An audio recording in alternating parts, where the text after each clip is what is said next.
प्यारे विद्यार्थीगण, मैं ऋतिक आप सबका स्वागत करता हूँ। आज हम मिथिला यूनिवर्सिटी बीए पार्ट 1 के सभी स्टूडेंट के लिए महत्वपूर्ण जानकारी लेकर आपके सामने में उपलब्ध हुआ हूँ। आज हम LNMU बीए पार्ट 1 के अरबी हिंदी, जो कि आपका अनिवार्य सब्जेक्ट होता है, चाहे आपका ऑनर्स पेपर कुछ भी हो, अक्सर सभी स्टूडेंट का जो अनिवार्य सब्जेक्ट होता है 100 नंबर का, उसमें हिंदी को ही चूज किया जाता है।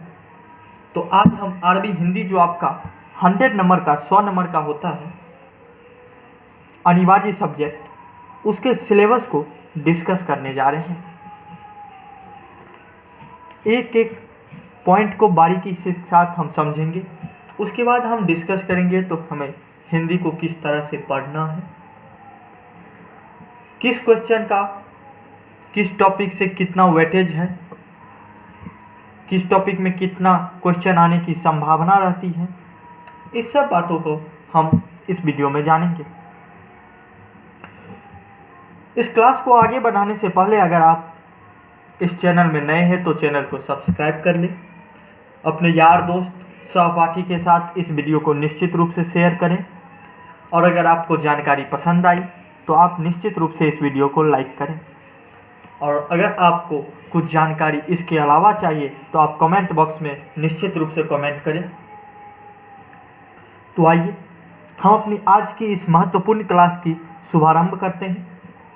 अरबी हिंदी जो 100 नंबर का आपका अनिवार्य सब्जेक्ट है पार्ट 1 के स्टूडेंट के लिए, उसके सिलेबस में आपको 2 खंड देखने को मिलेंगे। जो मिथिला यूनिवर्सिटी ने आपका सिलेबस बनाया है उसके अकॉर्डिंग उन्होंने 2 खंड निश्चित किया है, खंड 1 और खंड 2। खंड 1 में जो आपको पढ़ना है वह काव्य पढ़ना है। काव्य में संवेदना एवं स्वरूप की आपको जानकारी लेनी है। काव्य में क्या सब पढ़ना है ये जान लेते हैं खंड फर्स्ट के अंतर्गत। पहला जो आप खंड फर्स्ट में आपको पढ़ना है वह जयशंकर प्रसाद के बारे में पढ़ना है। फर्स्ट जो आपका होगा वह जयशंकर प्रसाद के बारे में होगा। उनकी जीवनी के बारे में, उनके काव्य रचना के बारे में आपको पढ़ना है, जयशंकर प्रसाद। सेकंड जो आपको पढ़ना है वह सूर्यकांत त्रिपाठी, जिन्हें हम निराला करके संबोधित करते हैं, उनके बारे में पढ़ना है। एक बात का आप ध्यान रखिएगा कि इन सभी लेखकों के जन्म मृत्यु स्थान, कितने पढ़े लिखे थे, किस यूनिवर्सिटी से पढ़े थे, इस सभी जानकारी आपके पास होना अनिवार्य है।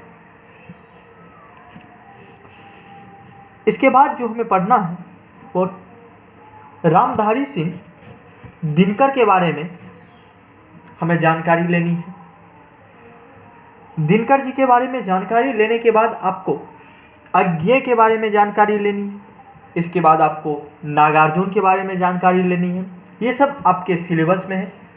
सब व्यक्ति का अपना एक विशेष महत्व है, इसलिए स्किप बिल्कुल भी नहीं कीजिएगा, वीडियो को अंत तक देखिए। नागार्जुन के बाद आपको मुक्ति बोध के बारे में जानकारी प्राप्त करनी है। मुक्ति बोध के बाद आपको धर्मवीर भारती के बारे में जानकारी प्राप्त करनी है। और इन सब जानकारियों के अलावा आपको अपठित काव्यांश की व्याख्या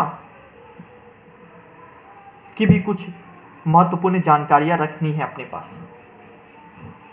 ये जो कुल 8 टॉपिक हैं, इनका जितने भी लेखक हैं उनके जन्म मरण मृत्यु स्थान, उनके काव्य रचना, उनकी काव्य शैली, इन सब का आपको जानकारी रखना है। उसके बाद अगर हम खंड सेकंड की ओर बढ़ें तो खंड सेकंड में जो हमें पढ़ना है वो कुछ इस प्रकार है। व्यवहार से व्याख्या तक, व्यवहार से व्याकरण तक। खंड सेकंड में हमें व्याकरण की जानकारी लेनी है। व्याकरण में जो आपका पहला है वह है संक्षेपण एवं फलवन। यहाँ सिर्फ व्याकरण को पढ़ना नहीं है, बल्कि व्याकरण को व्यवहार में किस तरह से लाया जाए, अपने दैनिक दिनचर्या में व्याकरण का उपयोग किस तरह से किया जाए, आपको यह भी इस खंड में सिखाया गया है। तो संक्षेपण एवं पल्लवन में आपको संक्षेपण करना ही नहीं, संक्षेपण करके आप उसका उपयोग किस तरह से करेंगे ये भी बताया गया है, तो आपको इसका भी ध्यान रखना है। टिप्पणी में टिप्पणी क्या होता है सिर्फ ये जान लेना आपके लिए महत्वपूर्ण नहीं है, इसके साथ साथ आपको यह भी जानना है कि टिप्पणी का प्रयोग किस तरह से किया जाता है। जब आप कार्यालय में जाइएगा तो वहाँ किस तरह से टिप्पणी का आदान प्रदान किया जाता है, इस सब चीज़ों को जानकारी रखनी चाहिए। इसके बाद आपको प्रारूपण तथा कार्यालय पत्राचार, कार्यालय में जो पत्राचार दिया जाता है एक सीनियर को अपने जूनियर के द्वारा, एक जूनियर को अपने सीनियर के द्वारा, उसका फॉर्मेट क्या होता है, उसे किस तरह से लिखा जाता है, ये सब भी आपको जानकारी रखनी है। अनुवाद एवं पारिभाषिक शब्दावली, कुछ अनुवाद कुछ पारिभाषिक शब्दावली क्या है ये भी आपको जानना है। मुहावरे के बारे में आपको जानना है, लोकोक्तियों के बारे में जानना है जिसे हम आम भाषा में कहावत कहते हैं। वाक्य शुद्धि और शब्द शुद्धि के बारे में भी आपको जानना है। पर्यायवाची शब्द और विलोम शब्द दोनों ही के बारे में आपको जानकारी रखनी है, दोनों के बारे में आपको पढ़ना है, दोनों को आपको याद करना है, स्मरण करना है। इसके बाद आपको समश्रुत शब्द एवं अनेक शब्दों के लिए एक शब्द, अनेक शब्द है उसका एक शब्द और एक शब्द है उसका विस्तृत व्याख्या, यही इसका मतलब हुआ। इसके बारे में भी आपको जानकारी रखनी है, आपको पढ़ना है। 2 खंडों में जो आपका सिलेबस था वह यही था। 100 नंबर का आपका एग्जाम होता है जैसा कि आप जानते होंगे। आप स्क्रीनशॉट लेना चाहें तो आप अपने सिलेबस का स्क्रीनशॉट ले सकते हैं, खंड फर्स्ट का और फिर खंड सेकेंड का। अगर आप ईमानदारी पूर्वक दोनों ही खंडों का अच्छी तरह से स्टडी करते हैं तो आपके एग्जाम में किसी भी प्रकार की दिक्कत आने की कोई संभावना नहीं। हिंदी न उतना जटिल होता है न उतना आसान होता है, यह एक बीच का टॉपिक है। इसमें जटिलता के साथ साथ आसानपन भी होता है, इसीलिए आपको घबराने की कोई ज़रूरत नहीं है।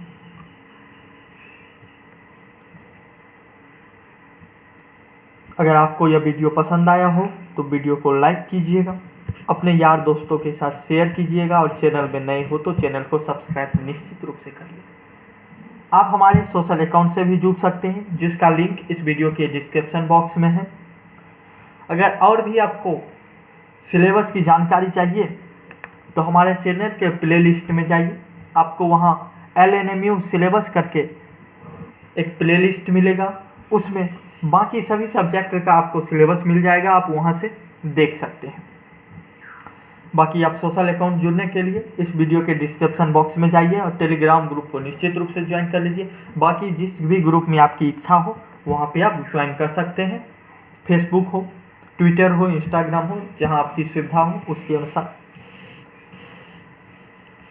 चलिए यहीं पे हम अपनी क्लास को आज ख़त्म करते हैं। आपके लिए आज का यही था। हाँ, वेटेज ऑफ क्वेश्चन एक चीज़ रह गया कि किस टॉपिक से कितना क्वेश्चन आने की संभावना है। चलिए ये भी मैं आपको इसी वीडियो में बता देता हूँ। इस वीडियो में अगर हम खंड फर्स्ट की बात करें तो यहाँ से आपको 40 से 50% क्वेश्चन उठने की संभावना होती है और व्याकरण पोर्शन से आपको 50 से 60% उठने की संभावना रहती है। यही है, कुछ व्याकरण का पोर्शन अधिक भारी है, इसके अकॉर्डिंग ही आपको पढ़ना भी है। चलिए टेक केयर, गुड बाय।